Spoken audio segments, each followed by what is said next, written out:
Hi everyone, my name is Courtney and welcome back to my channel. Today I'm going to be doing my October wrap up, and if you haven't guessed it, I am dressed for Halloween because I'm filming this on Halloween. And if you've watched my videos over the past couple months, you can probably maybe guess who I am for Halloween.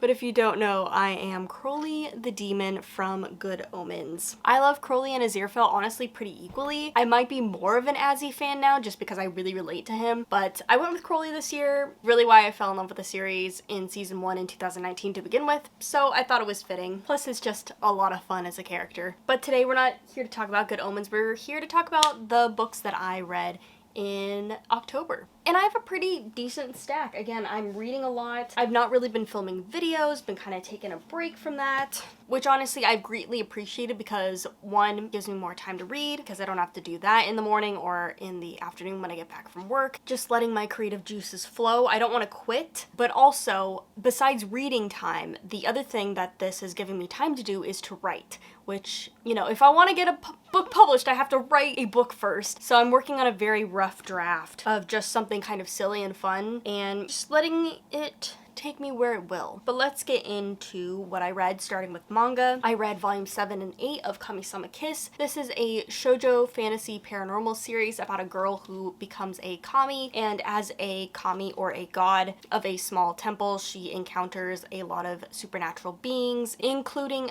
the yokai and different spirits that work under her at the temple, most notably being Tomoe, who is the fox demon that lives at the shrine. Like Kami-sama Kiss, I really loved the anime when I was in high school, college age. I will say that it doesn't quite stand up to me on like the same level as like a Yona does. I do still like it and I'm really enjoying my reread of it though. The other reread that I've been doing is Kimi no Todoke. I have volumes 4 and 5 here. Once I finish Kami-sama Kiss, this is the next series that I kind of want to collect. It's a nostalgia read. It's just a shoujo contemporary romance story, but it's so well done. I really like this story. It's just so sweet and wholesome and cute. It's basically about this girl who kind of just makes really bad first impressions, and so everybody thinks that she's like scary and related to ghosts and stuff. And basically that's the whole series, is that all these different characters coming together who make these different impressions on people that are different than how they actually are. And I just really love this series. It's so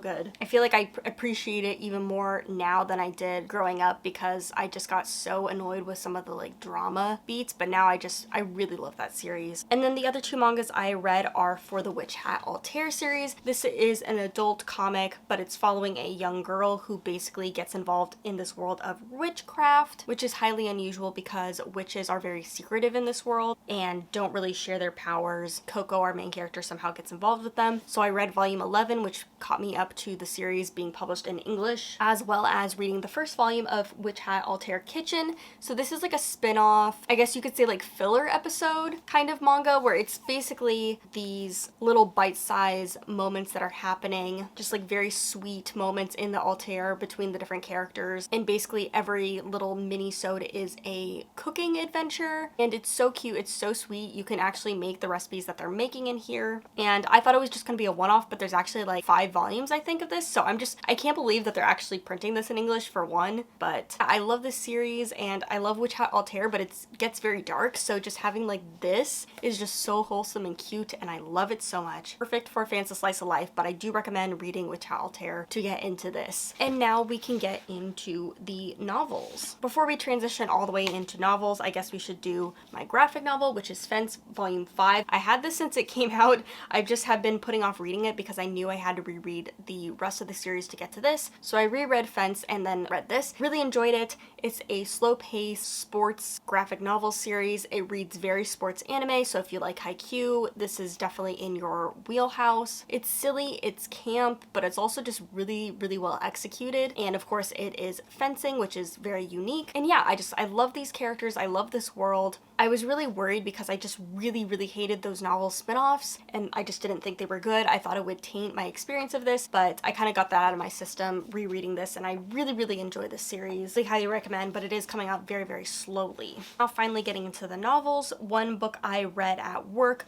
was Out There Into the Queer New Yonder, which is my final book in this anthology series, and this is the future one, so all of them are dystopian or futuristic or, you know, science fiction-y. And I really enjoyed that. This might be my favorite one in the collection, just because there were a couple standout stories in here that I really enjoyed. But I will say, like all of the rest of the books in this series, it like started off strong and then got steadily worse. There were like a lot of 1-star, 2-star stories in here that I just didn't think worked as stories or just like weren't very good. But I will say there were a couple really strong stories in here that I was like, ooh, I really like this author, or ooh, this is just a really good idea, or even, yes, this is a really good short story. It was a roller coaster. There were a lot of really high highs and a lot of really low lows. But my 4 and 5-star stories are gonna be, so I liked the first story, Doublers. I thought it was interesting. I think my favorite story, which I gave a 4.5 stars out of, was the third one by Claire Kahn, which is The Rift. This was one of the ones that felt like the beginning of a novel, but just was like so good that I just really enjoyed it. And then I also thought Home by K. Akram was really good. It was like a time loop story and it just worked really well. And then Fractal Eyes was also really interesting to me. So yeah, there were a couple standout stories, a couple authors that I definitely want to read from, which is funny though, because Claire Kahn and K.A. Akram are people that I have read one book from each. So definitely maybe return to them and read some more stuff that they've read. But yeah, I'm glad that I finally have read everything in this series. Introduced me to some new authors at least. But again, there were very high highs and just very low lows. And writing a novel is just very different than writing a short story. And pretty much everything else that I read is going to be somewhere in the romance category. I was just feeling very romancy, and honestly these books are the best for work because, you know, I have to be checked into work as well in my brain, so getting to read these I can kind of be like 80% invested in what's going on and still be there enough to do work. So for that, I read Long Shadow by Olivia Atwater. This is the final book in the Regency Fairy Tales, and this I'm giving like a 3.5-ish stars to. I liked it better than the last one, but still nowhere near the passion I had for the first book. But Long Shadow is like the third in this series. It's a little bit more set in the future, and we're following a character that we have previously seen before, all grown up, and because of this character's place, we get to see a little bit more of our main character from the first book kind of getting involved in stuff. So our main character is a girl that grew up in the slums but is now in a very high up position in like the Regency world, but she doesn't quite fit into that society life. And then it's her getting involved with magic as well as a secret plot that's going on, trying to figure out this mystery. And through that kind of investigation, she comes across another young woman and they get involved with each other and a romance starts from there. So I really liked the mystery element of this story. I really liked the fantasy elements. I just really like this world and these characters. But the main characters for this story in particular, while I liked them together. I liked that we got a female-female romance. There was just a lot missing here for me in terms of character. Like, I don't feel like I could tell you a lot about our character. Like, yes, I know her background. Yes,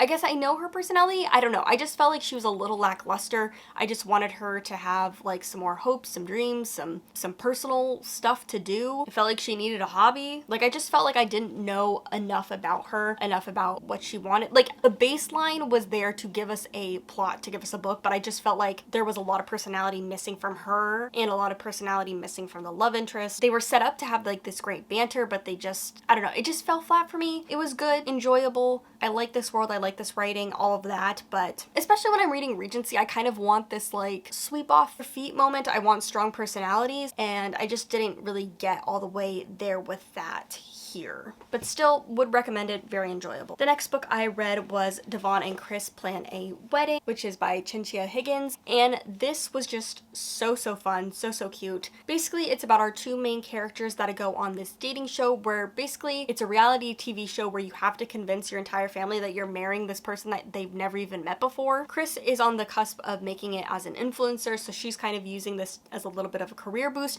but her secret is that she's actually looking for love. Like, she's truly looking for someone to appreciate her and be there to be in a relationship with her. And then I would say our more main character, Devon, is using this as a way to come out to her mother as a lesbian. And so obviously it's a fake dating premise. They start to fall in love with each other. It is so cute. There's like, there's spice to it, but there's also such a wholesomeness to it about these two people finding each other and falling in love with each other, about their chemistry and like them just being there for each other and really supporting each other. But it's like all the fun of a fake dating, reality television, as well as like wedding planning and wedding aspect. Like, there's so many fun things in here that just make it really, really fun and camp and just excellent to read. You know, it is attraction at first sight, which is like not my favorite trope. The way that the author created like intimacy between the characters, created this chemistry, it was completely believable, and I really, really loved them together, and I just really fell for them really, really quickly. I can't wait to see what else this author writes in the future, because this was just so excellent, so fun. Again, she has such a way of writing characters, intimacy, chemistry. I was just really, really sold on this novel,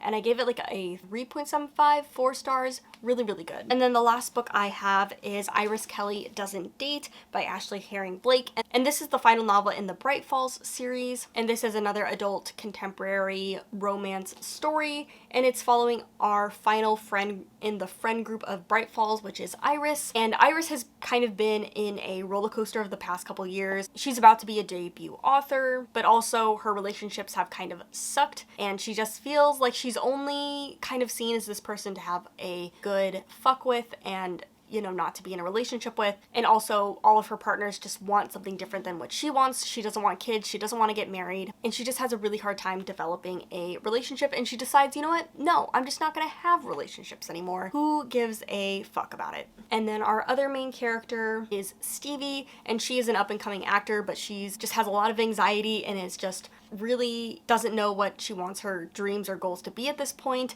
and she's really struggling because her ex-girlfriend and also still friend is just like in a really weird quasi-relationship with another friend now, and she's never been in a different relationship outside of that one that she had, and so she's like trying to get over her ex, trying to like start again, trying to get out of this acting rut. Iris and her have a really bad one-night stand, and then what do you know, Stevie is doing this production of Much Ado About Nothing to kind of help her friend ex out. Now, Iris is there to audition for part of the company, but Stevie kind of lied and was like, oh yeah, that girl that I saw or whatever, or met, we definitely had a one-night stand and we definitely are together now. And so when she sees Iris there to audition for Much Ado About Nothing, her friends try and get Iris to sign up to be Beatrice, and just chaos ensues from there, fake dating, all the messiness, which is what I love about this series. It feels so real. The characters are just going through their shit, they're growing, they're developing, and it's just so messy and so fun to read. I just love this friend group, I love this town, I love what Ashley Herring Blake set up, and so to read this final novel was just really, really great, getting to see a new side of Iris, and getting to meet the lovely Stevie as well. But the reason I'm giving this like a 3.75, 4 stars is because like there was so much I loved about this book, so much that I thought it did well.